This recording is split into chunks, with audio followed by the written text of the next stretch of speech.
Hi friends, నిన్న జరిగిన సంఘటన గురించి మీతో షేర్ చేయడానికి ముందుకు వచ్చాను ఫ్రెండ్స్.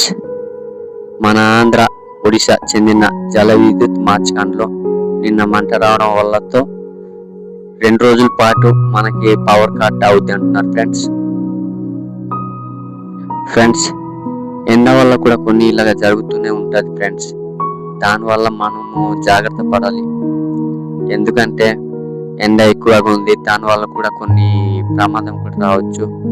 మన చుట్టుపక్కల సెల్ టవర్ కానీ ట్రాన్స్ఫర్ కానీ అలాంటి దాంట్లో మనం దూరంగా ఉండడం మంచిది.